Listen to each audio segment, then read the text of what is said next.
Réjouissez-vous dans le Seigneur, réjouissez-vous car il est là. Une voix a crié dans le désert, préparez les chemins du Seigneur, aplanissez ses sentiers. Et les voies ont été préparées et les chemins aplanis. Ce qui est tortueux est maintenant redressé. Les ravins sont comblés et les cimes sont abaissées. Et la gloire du Seigneur apparaît.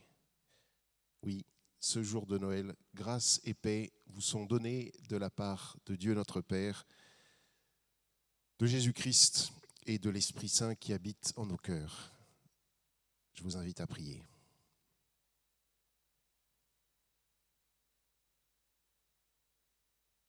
Seigneur Dieu, nous avons soif.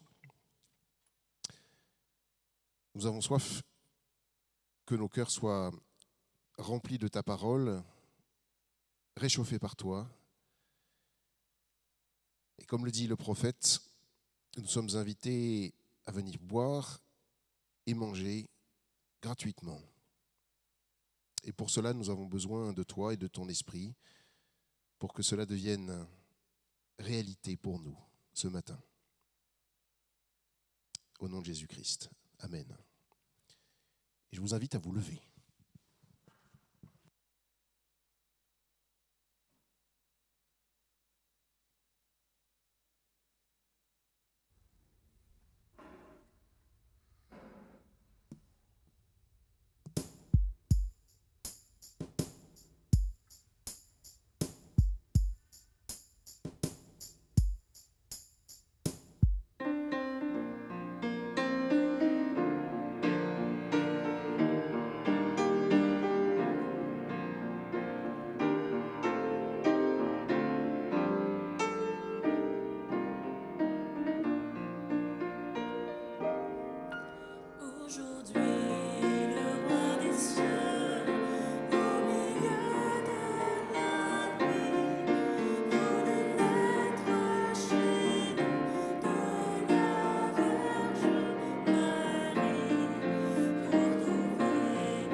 Gloria in excelsis Deo et in terra pax hominibus bonae voluntatis.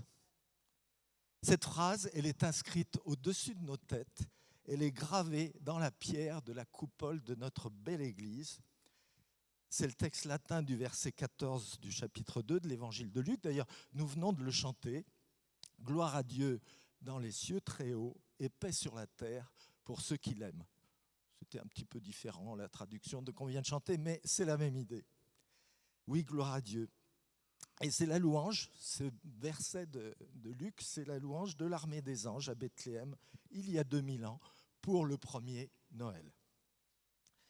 Frères et sœurs, en ce jour de Noël, louons le Seigneur, rendons-lui gloire, rendons-lui grâce, parce qu'il est le Dieu unique et incomparable. Louons le Seigneur, rendons-lui gloire, rendons-lui grâce pour tout ce qu'il a accompli.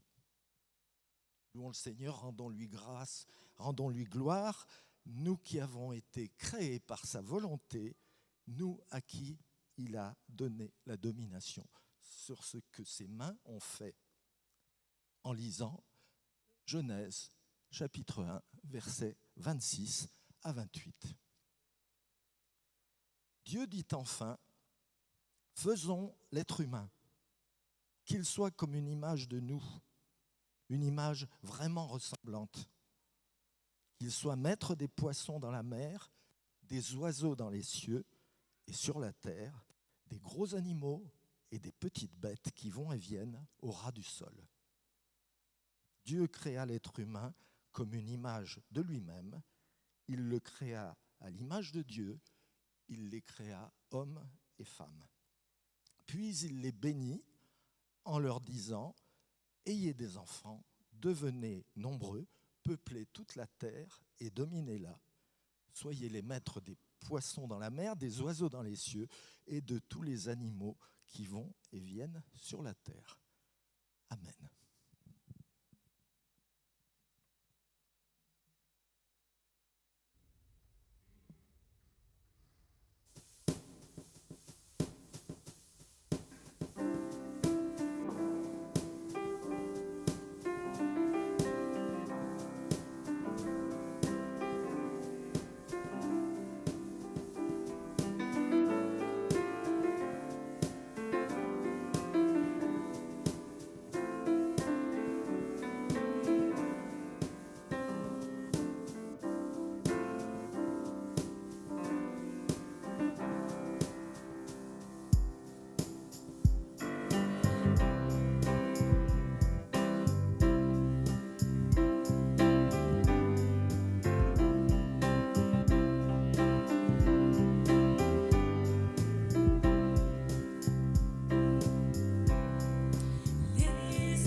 J'allais vous inviter à vous asseoir, mais vous l'êtes. Bravo.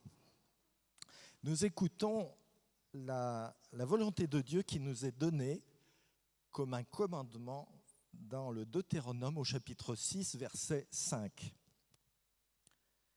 Tu aimeras le Seigneur, ton Dieu, de tout ton cœur, de tout ton être et de toute ta force.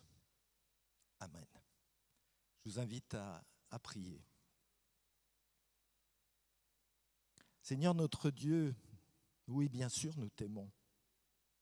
En ce jour de Noël, comment ne pas t'aimer ? Comment ne pas t'aimer en ce jour de Noël où nous faisons mémoire de la venue sur terre de notre Sauveur ? Bien sûr, nous t'aimons en ce jour de fête, joyeusement, de tout notre cœur. Mais qu'en sera-t-il ? Qu'en sera-t-il de notre amour pour toi lorsque la fête sera passée ? Une fois que nous aurons enlevé le sapin et rangé les boules et les guirlandes, une fois que nous aurons défait la crèche et remisé le bœuf, l'âne et tous les santons dans leur boîte jusqu'au prochain Noël. Quand la fête sera passée, notre sentiment d'amour ne risque-t-il pas de s'émousser, de s'affadir ? Car tu nous connais, Seigneur, tu sais que nous sommes changeants, inconstants, versatiles. Tu sais que nous pouvons négliger demain ce qui a pu nous paraître primordial aujourd'hui. Et puis tu sais combien il nous est facile, hélas, de tout voir à partir de notre propre personne. Combien il nous est facile, hélas, de tout décider à la mesure de notre propre intérêt. Quand notre orgueil et notre égoïsme prennent le dessus dans nos vies, plus rien ne compte. Plus rien ne compte pour nous que la satisfaction de nos caprices les plus futiles. Quand notre orgueil et notre égoïsme prennent le dessus dans nos vies, nous oublions tes bénédictions. Quand notre orgueil et notre égoïsme prennent le dessus dans nos vies, nous ignorons ton commandement et nous ne t'aimons pas comme nous le devrions. Nous ne t'aimons pas de tout notre cœur, de tout notre être et de toute notre force. Pardonne-nous, Seigneur. Alors que c'est toi qui nous as aimés le premier, nous te rendons si peu de cet amour que tu répands sur nous en abondance. Pardonne-nous.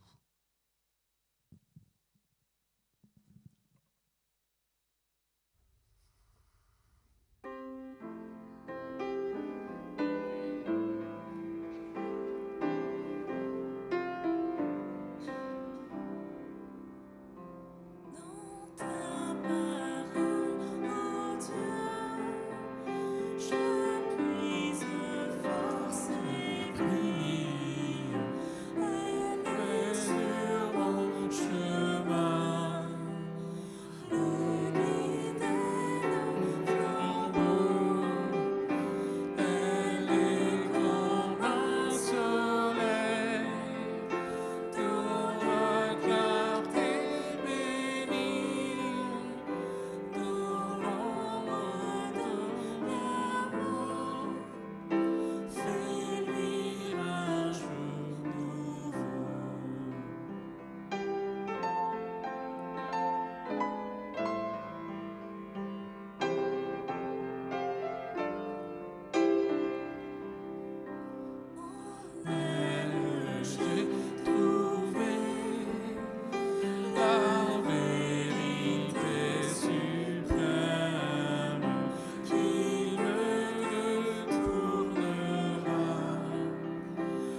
Je vous invite à vous lever, frères et sœurs, pour accueillir le pardon de Dieu. Oui, je vous invite à vous lever pour entrer, nous aussi, tous ensemble, dans l'étable de Bethléem. Faufilons-nous au milieu de ces bergers, de ces mages, de toutes ces personnes improbables, mais qui finalement nous ressemblent, qui sont venus tels qu'ils sont, avec ce qu'ils sont, dans leur humanité fragile et ordinaire. Alors tous ensemble, prosternons-nous devant l'humble mangeoire, d'où rayonne la lumière du monde. La lumière du monde est venue pour nous réconcilier avec Dieu, avec l'humanité, avec nous-mêmes. La lumière du monde est venue pour enlever le péché. La lumière du monde est venue pour nous racheter. La lumière du monde est venue pour nous sauver. La lumière du monde est venue pour nous offrir la vie éternelle. Alors réconciliés, libérés du péché, rachetés, sauvés, soyons les témoins fidèles que notre Dieu envoie pour porter jusqu'aux extrémités de la terre la bonne nouvelle de Jésus-Christ. Amen.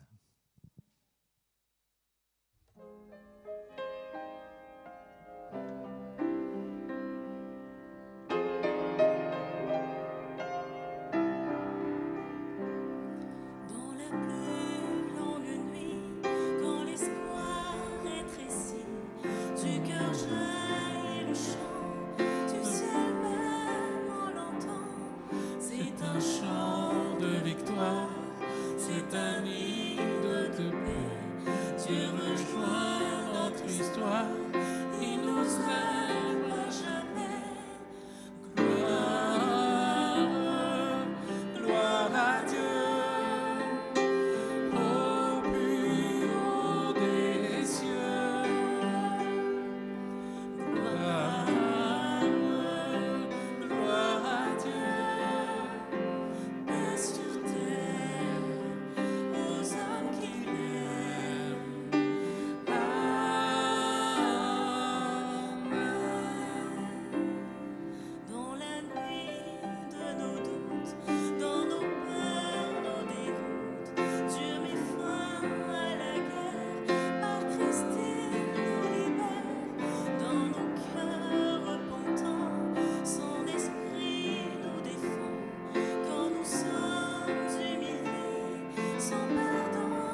Avant d'écouter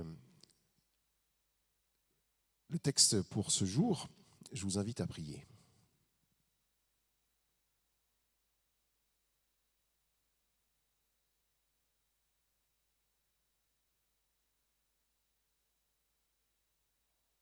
Seigneur, tu nous dis que tu donnes à ceux qui demandent. Nous découvrons aussi à travers l'Écriture que tu tiens tes promesses.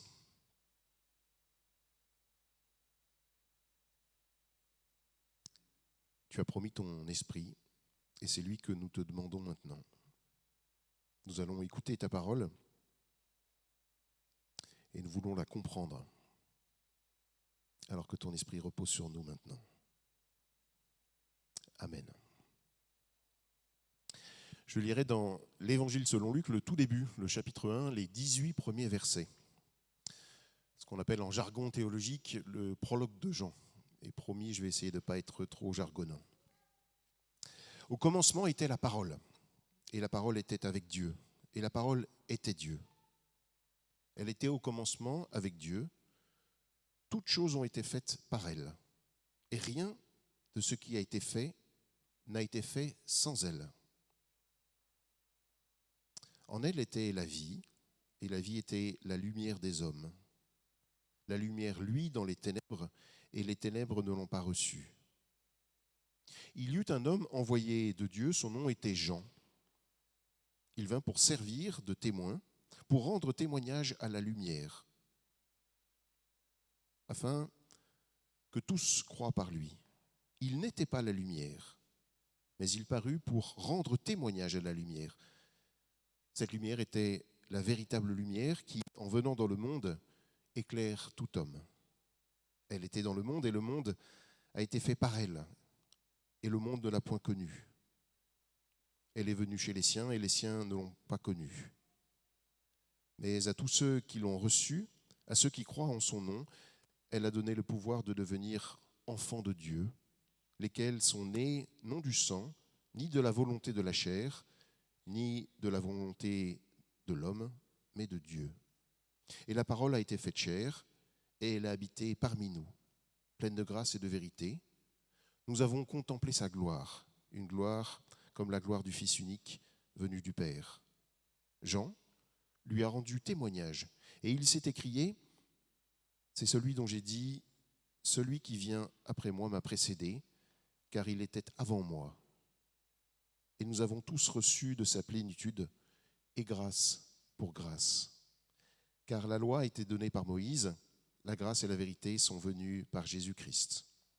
Personne n'a jamais vu Dieu, le Fils unique, qui est dans le sein du Père, et celui qui l'a fait connaître.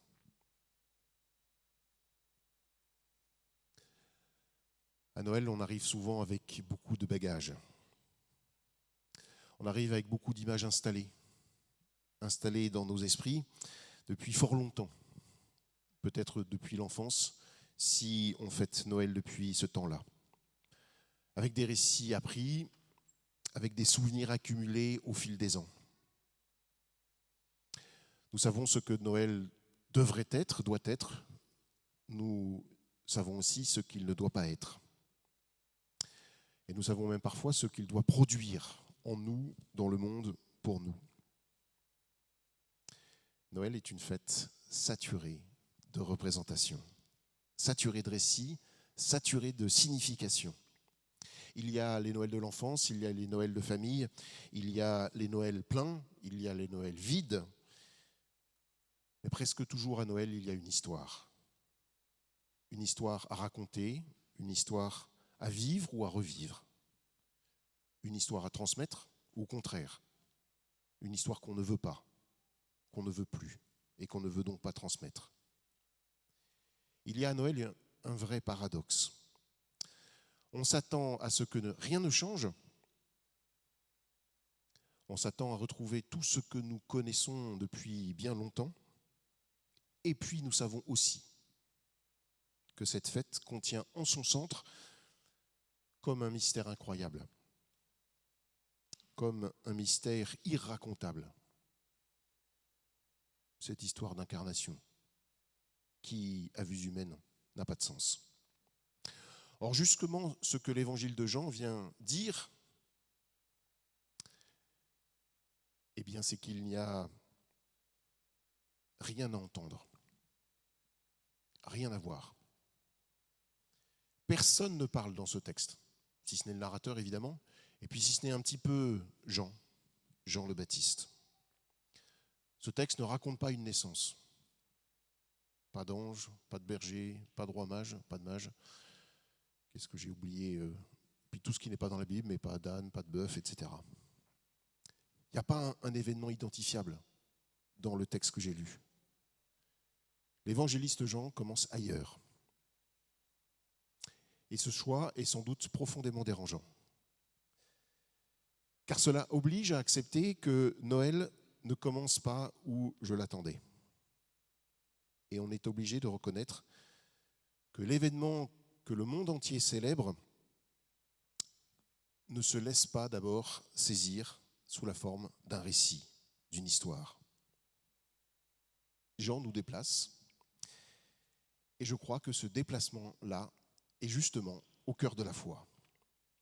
Jean commence son évangile par une phrase qui ne ressemble pas a priori au début d'une histoire. Au commencement, ça ressemble à une histoire, et puis tout de suite, au commencement, était la parole. Ne commence pas une histoire comme ça.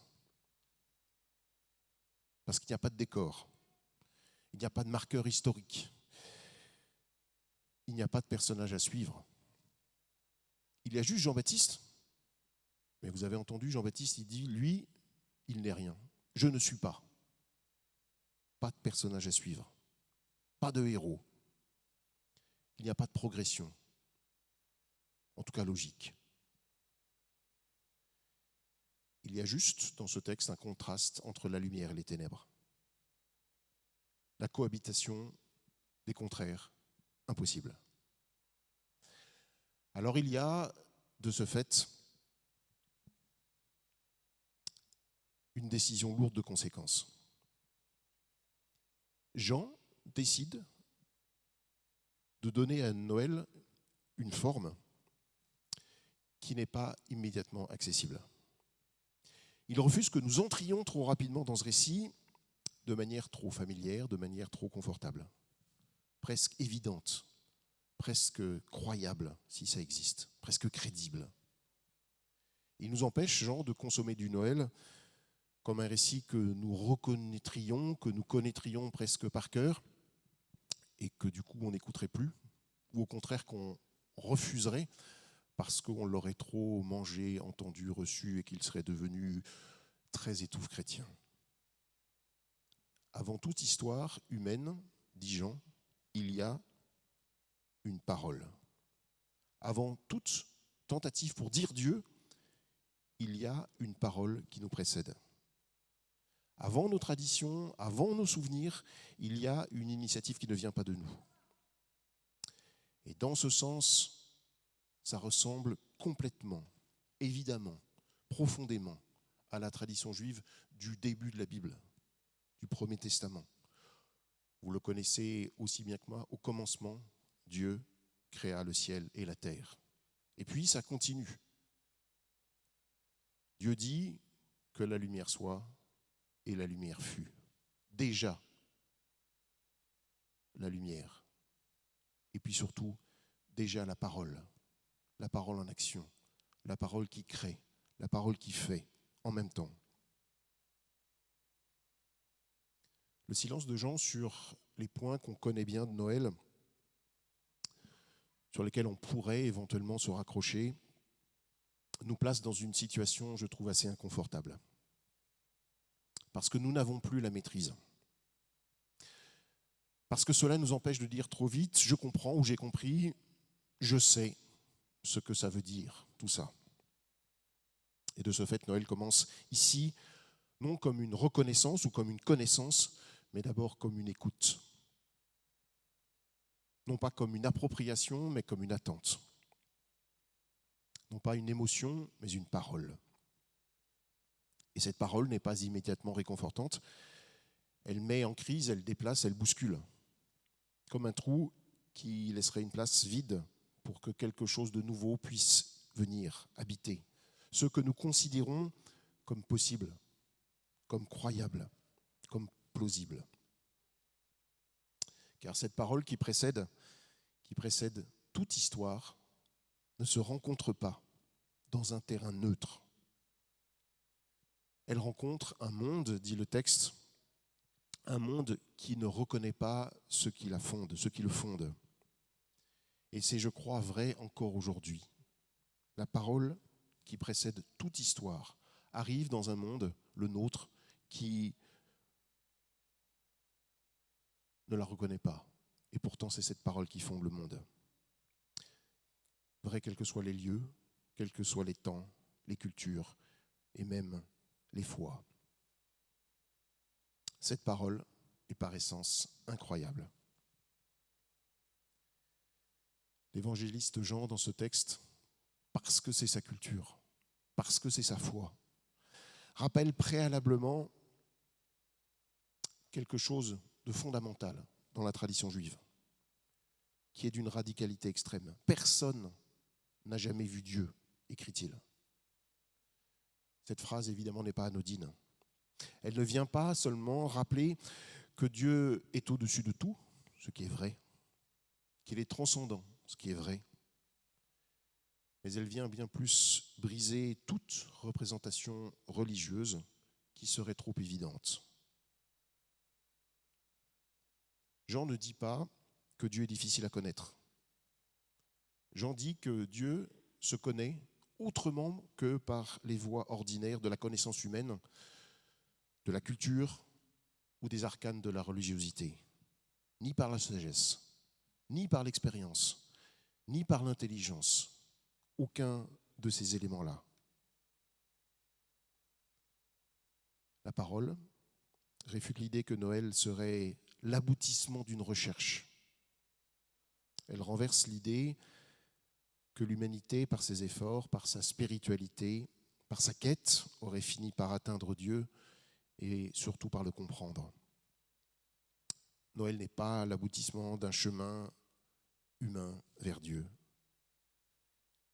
Cette parole est une rupture dans l'ordre de la connaissance, un incroyable qui vient bousculer nos constructions humaines. Dieu ne vient pas confirmer ce que nous savions déjà. Il ne vient ratifier aucune de nos représentations. Il ne vient pas combler notre manque d'identité. Il ne vient pas cocher les cases d'un contenu appris qu'il faudrait croire. Rien de tout cela. Il vient d'ailleurs, il vient autrement. Le Fils unique qui est dans le sein du Père est celui qui a fait connaître Dieu, dit le texte. Dieu ne se connaît qu'en se laissant donner.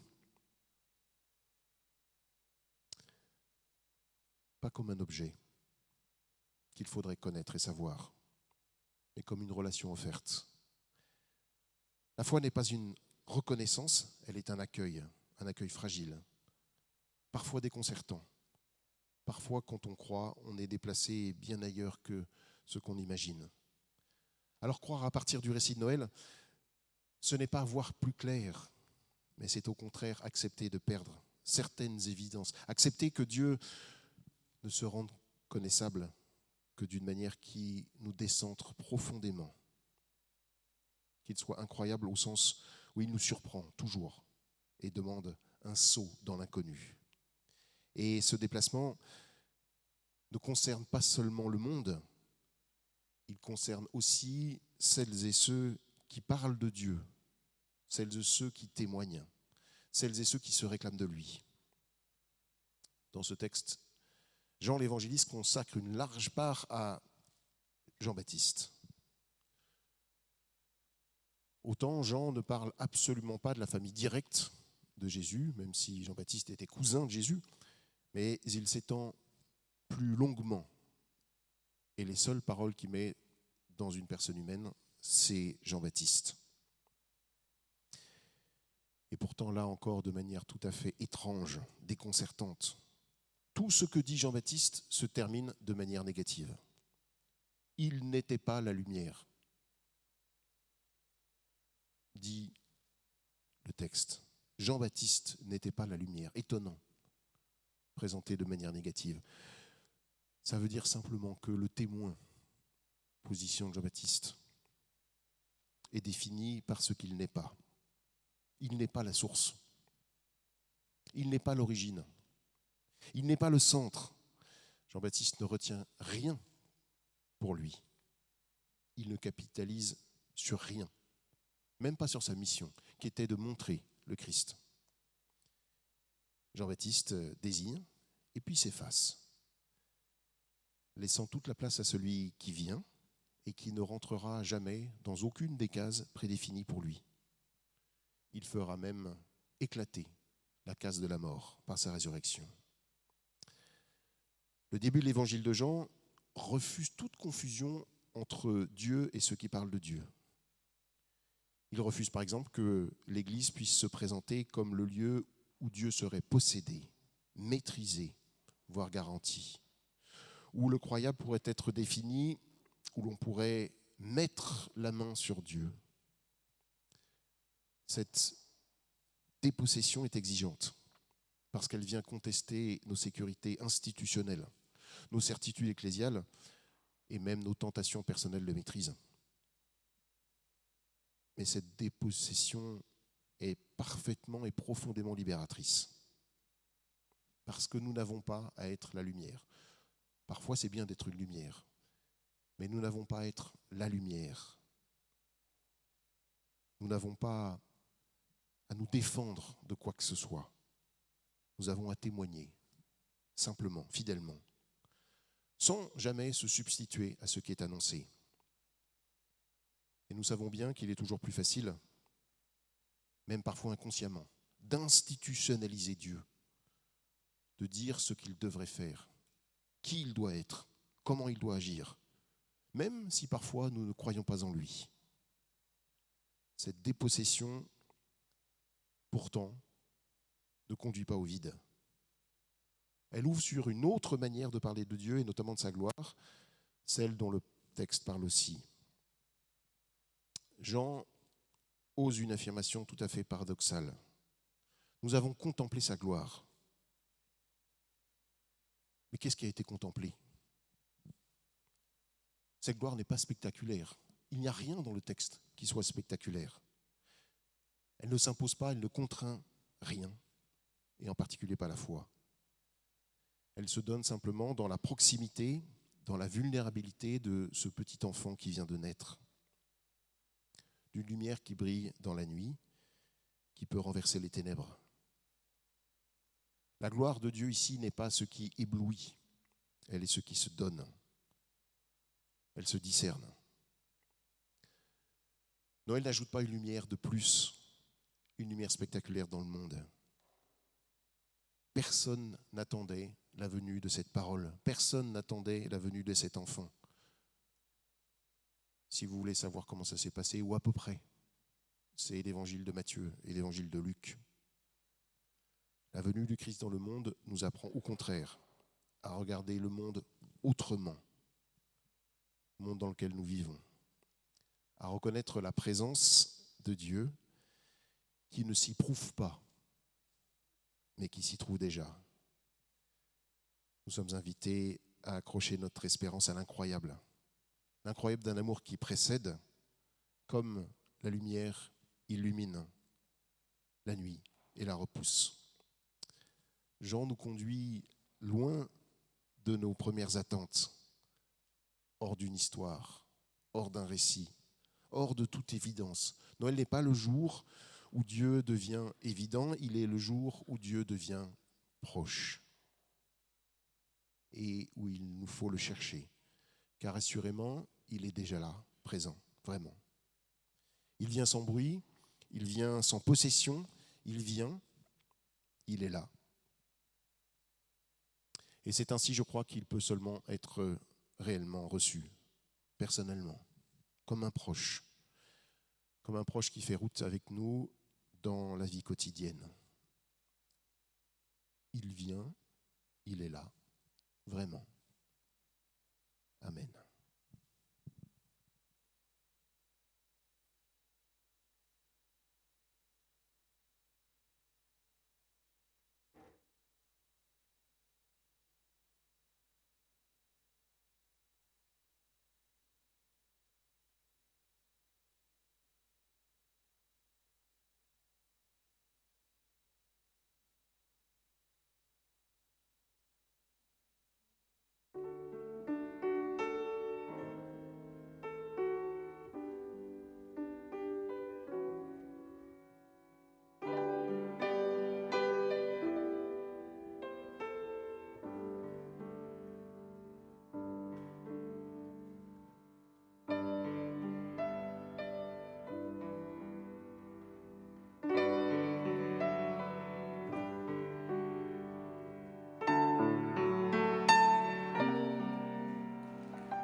et je vous invite à vous lever pour honorer le Seigneur.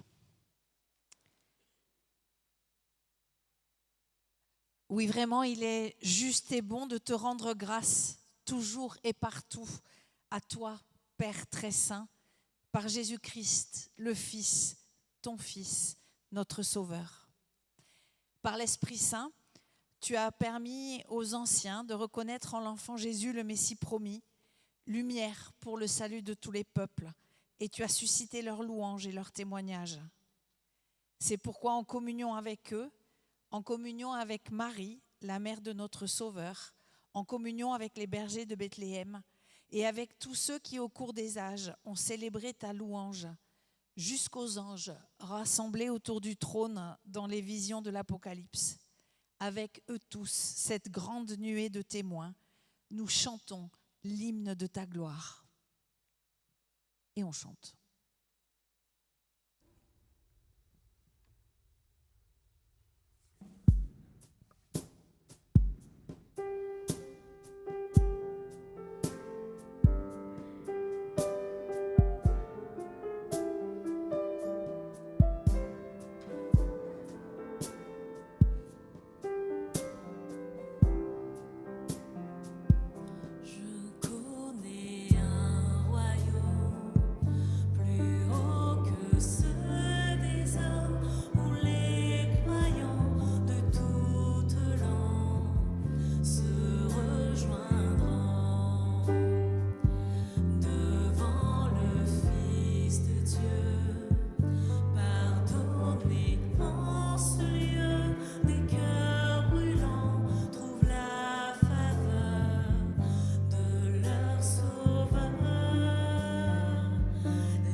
Lors de son dernier repas, Jésus se mit à table et ses disciples avec lui.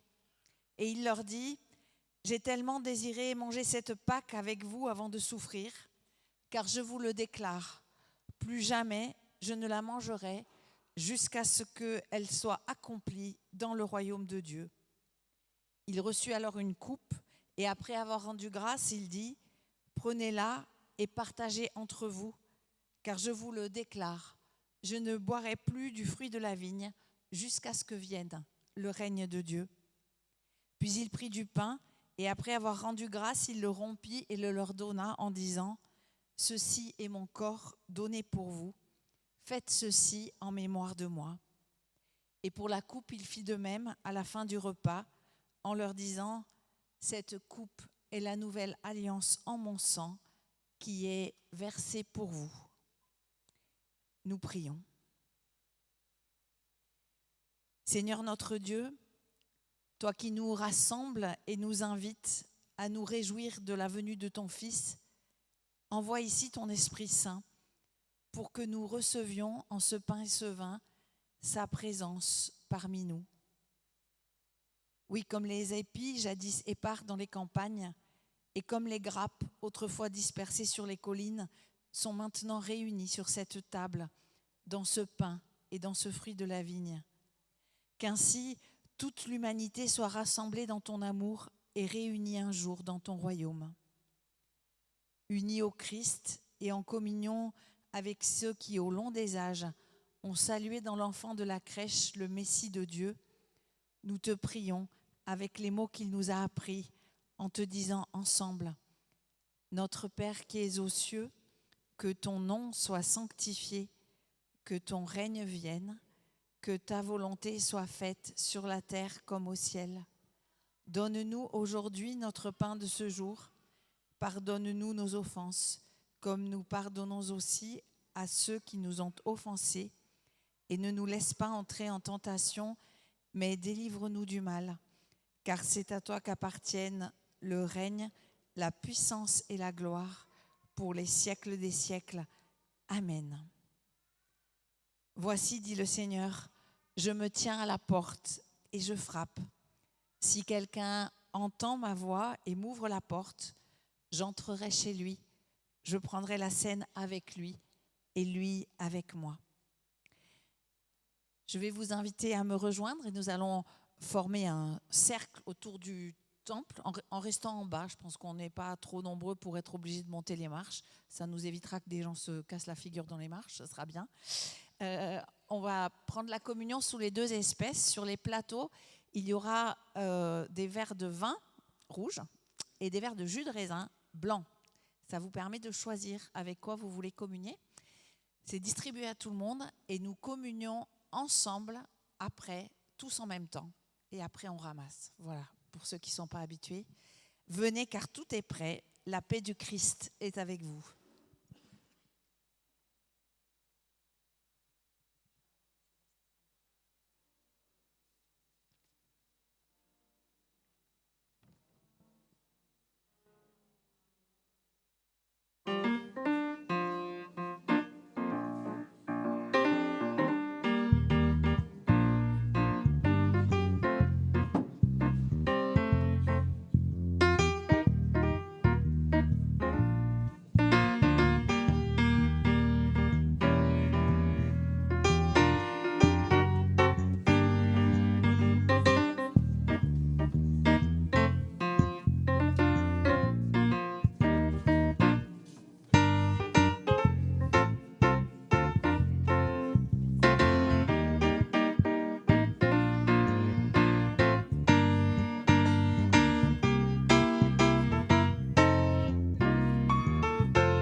Le pain que nous rompons est communion au corps du Seigneur Jésus-Christ.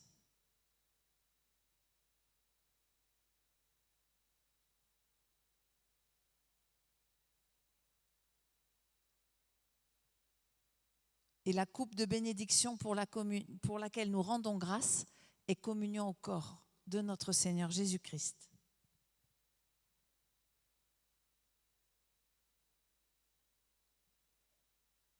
Devenons ce que nous recevons et recevons ce que nous sommes. Nous sommes ensemble le corps du Christ. Amen.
Dieu notre Père, nous te rendons grâce. C'est ta gloire que nous contemplons en ton Fils Jésus-Christ. C'est ton amour que nous saisissons dans ce pain et ce fruit de la vigne partagée. C'est ta présence que nous célébrons dans notre communion les uns avec les autres. Loué sois-tu, toi le Dieu béni pour les siècles des siècles, au nom duquel nous prions maintenant. Père, qu'elle chante en nos ciels ta gloire au plus haut des cieux. En ce jour, ton Église universelle est en fête partout sur la terre. Garde-la, nous t'en prions, afin qu'elle témoigne de toi toujours, fièrement et humblement. Répands ta lumière, nous t'en prions, sur tous ceux qui, perdus dans la nuit du doute ou du découragement, te cherchent sans pouvoir te nommer. Toi, Prince de la paix, suscite entre les hommes, nous t'en prions, le désir d'instaurer une paix juste et durable. Fais de nous, nous t'en prions, des semeurs de paix, des artisans de justice, et fais de notre vie une terre d'accueil. Espérance de tous ceux qui souffrent, nous te confions tous les malades et tous ceux qui se sentent tristes, délaissés, méprisés. Reçois nos prières, Seigneur. Que la lumière de Noël soit pour toutes et pour tous une source de joie et d'espoir. Nous te le demandons par Jésus-Christ, ton Fils, notre Seigneur. Amen. Et je vous invite à regagner vos places. Et c'est dans la suite de cette prière et dans le même esprit que nous allons ensuite vivre un temps d'offrande.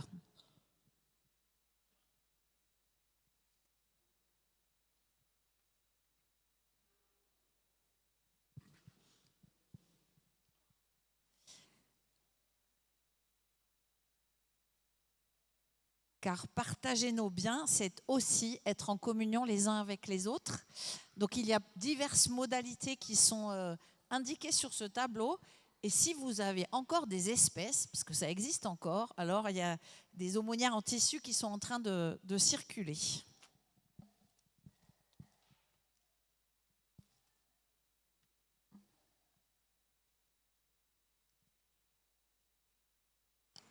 Et pendant l'offrande, je fais aussi quelques annonces.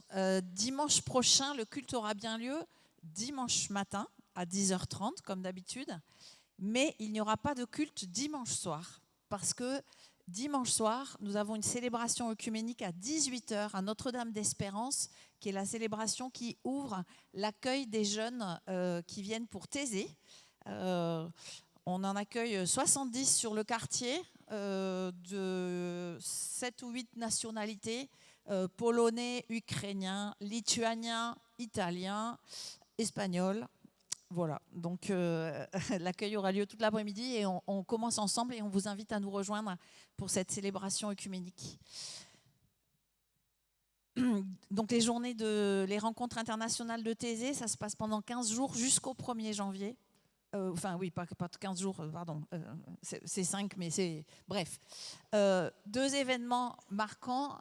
Le 31 décembre, le soir, ici à 22h30, et pas à 23h, ça a été décalé, à 22h30, il y aura une prière pour la paix avec les jeunes de Thésée, suivie d'un réveillon à Notre-Dame d'Espérance. Vous pouvez participer si vous n'avez pas envie d'être seul ce soir-là, mais il faut me le dire en m'envoyant un mail pour qu'on puisse évaluer un peu le nombre qu'on sera avec tous les jeunes de Thésée. Et le lendemain, à 11h, ici, on aura de nouveau une célébration œcuménique à 11h du matin. Il y a d'autres activités possibles auxquelles vous pouvez participer pour Thésée, en particulier les prières qui auront lieu à Bercy, à l'Accor Arena, le soir, ou des prières du matin ou des ateliers l'après-midi. Je ne donne pas tout le détail. Tout est sur le site internet avec les liens pour s'inscrire, parce qu'il faut s'inscrire. Si on n'est pas inscrit, on ne peut pas rentrer pour des questions de sécurité. Donc, si ça vous intéresse, je vous encourage à aller voir et à vous inscrire. Et ensuite, je ne crois pas qu'aujourd'hui, il y ait la bénédiction à la fin du culte. Il y a une annonce, mais c'est une fake news. Parce qu'on n'a pas trouvé... on n'a pas trouvé de gens disponibles aujourd'hui pour prier pour vous. C'est vrai tous les autres dimanches de l'année, mais pas aujourd'hui. Par contre, ce qui est vrai aussi, c'est que vous n'avez que jusqu'au 31 décembre pour vous inscrire sur les listes électorales si vous souhaitez faire partie de l'association cultuelle et que ce n'est pas encore le cas. Et en fait, vous avez un formulaire à remplir sur membres.dumarais.fr et il faut l'avoir rempli avant le 31 décembre. Dans le doute, si vous ne savez plus si vous êtes inscrit ou pas, il vaut mieux remplir le formulaire et qu'on vous dise « c'est bon, vous êtes inscrit » plutôt que de ne pas le remplir dans les temps, en fait. Voilà, je pense que j'ai passé toutes les informations importantes et je rends le micro à Olivier pour la bénédiction.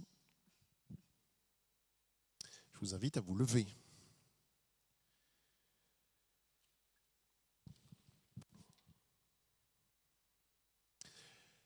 Gloire à Dieu au plus haut des cieux, paix sur la terre, aux hommes et aux femmes qui l'agréent.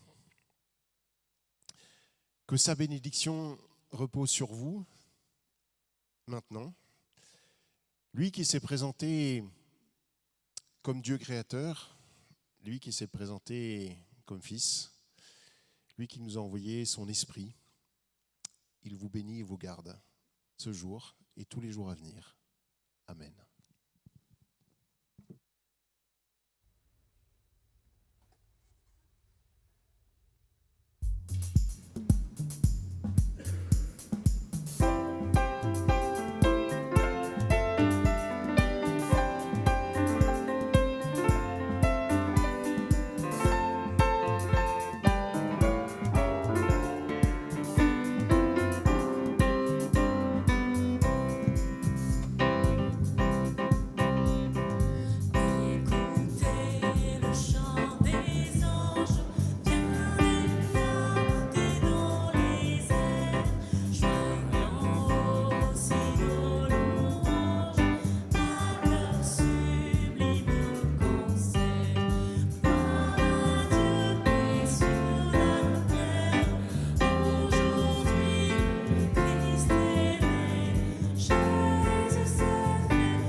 joyeux Noël.